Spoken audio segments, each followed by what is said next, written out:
out. Finn kept low as the old swindler locked the shop door. After all, he was forgettable, not invisible, and watched Sharktooth lumber into the next room to go to bed.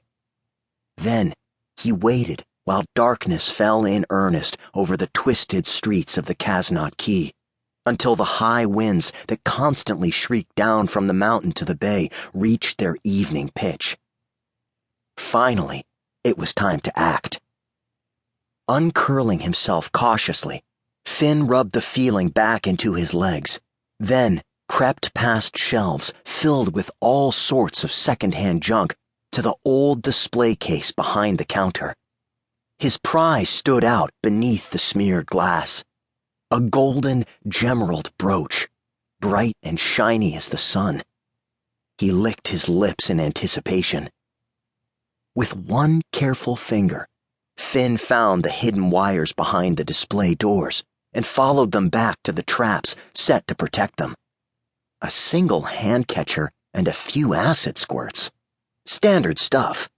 Disarming these barely counted as practice. "Pretty soggy, Sharktooth," Finn muttered under his breath as he popped the traps loose and jimmied the lock. "At least give me a workout next time." He grinned as he gripped the handle of the display doors. He'd be in and out before the nasty bafter even hit his pillow.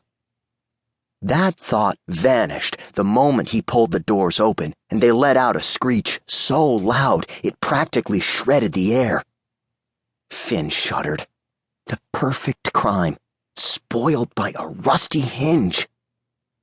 Old Sharktooth burst from his bedroom. "Who's dying tonight?" he bellowed, brandishing a heavy cane. "Shanks!" Finn shouted. He snatched the brooch. Sharktooth lunged, but a good thief moved on instinct, and Finn was the best. The cane whipped through the air just as he leapt to the counter. It smashed into the display, sending shards of glass scattering everywhere. For a long moment, boy and beast stared at each other, waiting to see who would make the first move. Finn crouched a little, arms out, balanced and braced to run. Sharktooth studied him, with eyes like black pits, double rows of jagged teeth gnashing below.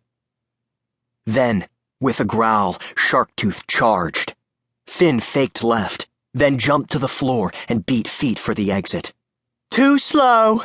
he yelped as the old monster clattered after him, knocking busted ear flutes from their shelves and sending rusty sun funnels crashing to the ground as he went. Finn didn't look back. He slammed the door open and burst into the darkness outside. Sharktooth's shop crouched in a short tunnel, formed where two buildings had apparently decided to fall into the same alley at the exact same time. There were only two ways out. Finn chose one at random and took off. "You little scuzzleweed!" Sharktooth cried, charging out after him. Their footfalls clattered in rhythm against the background wail of the wind. Finn gulped. He knew he could outrace most folks. It came with being chased a lot. But a body didn't get to Sharktooth's level of sleazy without being chased a good bit itself. It was only a matter of time before Finn would go from shark bait to shark chow. Fortunately, he had a plan for occasions like this. After all, being forgettable had its advantages for a thief. Folks' memories didn't fade quite so quickly when they caught him doing something like, pilfering jewelry from their locked display cases. But one thing was sure in Finn's life. They did fade. He ducked onto a side street and flattened himself immediately into the nearest doorway.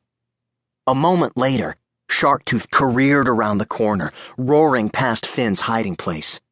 But after a few feet without sign of his quarry, he slowed to a stop, sniffing the air. Adopting his most casual stance, Finn slipped up behind Sharktooth and tugged on the swindler's sleeve. "You looking for that girl who just came tearing through here, jangling a necklace?" Sharktooth whipped toward him. "What? A girl? No." He trailed off. One hand stroked his rough-scaled chin in thought. The